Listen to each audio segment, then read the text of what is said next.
함께 성장하는 방송의 박자입니다. 하루 잘 보내고 계신가요? 오늘은 새로운 책으로 찾아왔습니다. 아빈저 연구소에서 제작하고 출판한 상자 밖에 있는 사람입니다. 앞으로 4회에 걸쳐 얘기를 나눠볼 텐데요. 이 책은 사람의 마음과 행동에 대해 굉장히 신선하고 놀라운 얘기를 들려줍니다. 이 얘기를 통해 우리가 왜 그러한 생각을 하게 되고 행동하는지 상자라는 개념을 이용해 가시적으로 알 수 있답니다. 또 어떻게 고쳐나갈지에 대해서도 알 수 있습니다. 상자라는 개념은 굉장히 미묘하고 까다롭습니다. 생소한 개념을 나누기 위해 마음을 열고 재밌는 수업을 듣는 느낌으로 감상해 주셨으면 좋겠습니다. 부디 당황하지 않게 제가 좋은 글을 잘 전달해내길 바랍니다. 이번 시간에는 책에서 사용하고 있는 상자라는 비유의 의미를 알아보며 상자 안에 있는 상태와 밖에 있는 상태의 큰 차이에 대해 나눠보도록 하겠습니다. 과연 상자란 무엇일까요? 어떤 내용일지 궁금하시지 않으십니까? 이 책에서의 주인공 톰은 회사에서뿐만 아니라 아내와의 관계도 수월하지 못합니다. 아침에 출근하기 전 아내가 톰에게 전날 저녁 식사를 하고 설거지를 해놓지 않았다고 짜증을 냈죠. 사소한 일로 괜한 트집을 잡는다고 톰은 화를 냈고요. 상황이 그러지시나요? 말다툼이 길어지자 톰은 자칫 회사에 늦겠다는 생각에 논쟁을 끝내기로 마음먹었습니다. 그래서 아내에게 걸어가 미안하다고 말하며 아내에게 입맞춤을 했죠. 아주 짧은 순간 동안만 닿는 입맞춤이었습니다. 톰은 사과를 했으니 이제 됐겠지 하며 출근 준비를 하지만 아내는 여전히 화가 나 있습니다. 톰은 그런 아내를 정말 비이성적인 사람이라고 생각합니다. 이 아침의 분쟁을 생각해 볼까요? 아침에 톰은 상자 안에 있는 것입니다.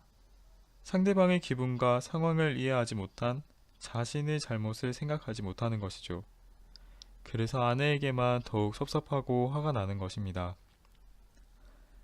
우리는 다른 사람이 우리에 대해 어떻게 느끼고 있는지 많은 경우에 알아차릴 수 있습니다. 시간이 좀 지나면 언제 상대방이 나와 맞서고 있는지, 나를 어떻게 조종하고 있는지, 혹은 나에게 어떤 꾀를 부리고 있는지도 알 수 있습니다. 위선은 본능적으로 알아차릴 수 있는 법이죠. 겉으로 보이는 친절함 밑에는 위선과 나를 향한 비난을 아주 쉽게 알아차릴 수 있습니다. 그리고 우리는 대체로 그런 위선에서 불편함을 느낍니다. 단순히 나와 함께 산책을 한다거나 내 말을 주의 깊게 듣는 척 하면서 열심히 고개를 끄덕이거나 가족사에 대해 시시콜콜 묻는다고 해서 나에게 정말 관심이 있다는 건 아니라는 걸 우리는 본능적으로 알 수가 있는 것이죠. 다른 사교 기술들도 마찬가지입니다. 위선은 어떤 효과적인 기술로도 감출 수가 없으니까요. 우리가 알게 되고 반응하게 되는 것은 그 사람들이 그와 같은 행동을 할 때 마음속에서 우리를 어떻게 대하고 있는가에 달려 있습니다. 사과라는 행동 또한 어떤 마음가짐으로 하는가에 따라 받아들이는 사람의 기분은 매우 다릅니다. 아내가 톰의 사과를 부정적으로 받아들인 것은 톰이 아내에게 사과한 행동이 그저 회사 지각을 피하기 위한 위선적인 행동이었기 때문입니다. 아내는 그런 위선적인 행동을 본능적으로 아는 것이고요. 그럼에도 불구하고 톰은 자신의 행동이 아닌 아내를 비이성적인 사람이라고 비난합니다. 그것은 톰이 상자 안에 있기 때문입니다. 정리해보면 우리가 외적으로 어떤 행동을 하든지 간에 사람들은 우리의 마음에서 그들을 어떻게 대하고 있는지에 따라 반응합니다. 똑같은 사과라도 사과하는 사람의 마음에 따라 다르게 들리는 것이죠. 다시 말해 상대방의 반응을 결정할 수 있는 우리의 마음은 우리가 상자 안에 있는지 혹은 상자 밖에 있는지에 따라 달라지게 되는 것입니다. 우리의 마음이 우리가 상자 안에 있는지 혹은 상자 밖에 있는지에 따라 어떻게 달라지는지 알아볼까요? 한 예로 비행기에서의 한 남자와 한 여자의 얘기가 있습니다. 남자는 혼자서 두 자리 좌석을 차지하고 있었습니다. 그때 서로 옆자리에 앉고 싶어하는 부부가 빈자리를 찾아 서성이고 있었죠. 그 부부가 남자와 가방이 놓인 자리가 비어 있느냐고 묻는 손짓을 하자 남자는 일부러 헛기침을 크게 하며 신문을 쫙 펼쳤습니다. 신경 끄고 다른 자리나 찾아보라는 듯이요. 이때 남자는 부부를 어떤 존재로 보고 있나요? 그들을 성가신 존재, 나의 편안함을 위협하는 존재, 문제거리가 되는 존재 정도로 봤을 겁니다. 자신의 필요는 중요하게 여기면서 부부의 쓸 필요는 쓸데없거나 사소한 것으로 여기는 것이죠. 반면 그 비행기에 타고 있던 여자의 옆자리도 비어 있었습니다.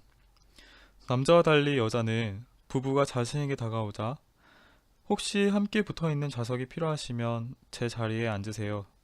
제 옆 좌석이 비어 있어서 두 분이서 같이 앉으실 수 있을 겁니다. 제가 두 분 자리 중 어느 한 곳에 앉으면 되겠네요. 라고 했습니다. 그 여성은 부부를 어떻게 봤을 것 같나요? 성가신 존재? 마음의 평화를 해박놓는 위협적인 존재? 아니죠. 같이 앉고 싶어하는 한 쌍의 부부로 본 것입니다. 자신의 필요와 부부의 필요를 거의 똑같이 중요하게 생각한 것이죠. 남자가 위협과 성가심과 문제거리로 치부한 것을 여자는 다만 부부가 같이 앉고 싶어하는 사람으로서 그 필요사항을 먼저 본 것입니다. 이 두 행동은 모두 외견상 드러나는 행동적인 것을 통해 발생된 일입니다. 하지만 같은 상황에서 남자가 여자가 얼마나 다르게 대처했는지 한번 생각해 보세요. 남자는 다른 사람들을 지나치게 사소하게 평가했지만 여자는 그러지 않았습니다. 남자는 다른 사람들의 눈치를 보고 그들을 장애물로 생각했습니다. 아마 그렇게 생각한다면 자신의 행동으로 말미암아 비행기 안에서 내내 마음이 불편하고 긴장되고 유쾌하지도 않았을 겁니다. 여자는 그런 불쾌한 기분을 느낄 이유가 없죠. 남자는 분명 문제를 가지고 있습니다. 그의 관점은 좌석을 찾고 있는 사람들보다 나를 더 우월하고 권리가 있는 사람이라고 생각했던 것입니다. 좌석을 찾는 사람들은 어쩐지 나보다 못하고 자격이 없는 사람으로 본 것이죠. 이런 생각이 얼마나 진실과 동떨어진 생각입니까? 하지만 그는 행동의 문제점을 깨닫지 못합니다. 그는 스스로를 속이며 상자 안에 있기 때문이죠. 반면 기꺼이 자리를 양보해준 여자는 타인을 있는 그대로 자신과 비슷한 필요와 욕구를 가진 사람으로 봤던 것입니다. 그 여성은 자기 스스로를 상자 밖에 둔 것이죠. 이 이야기를 통해 상자 안에 있는 상태와 상자 밖에 있는 상태의 차이가 어떤 것인지 감이 오시나요? 상자 밖에 있다면 현실을 왜곡 없이 모든 것을 사실 그대로 볼 수 있습니다. 그래서 사람들을 있는 그대로 자신과 같은 가치를 지닌 사람으로 볼 수 있는 것입니다. 그 순간부터 상대방을 인정하고 존중할 수 있는 바탕이 열리는 것이죠. 다음 시간에는 왜 상자에서 벗어나야 하는지, 상자 안에서는 무엇이 문제인지 더 구체적으로 알아보도록 하겠습니다. 항상 무엇을 나누고 도움이 될지 고민하는 방송이 되겠습니다. 함성 들으러 오세요.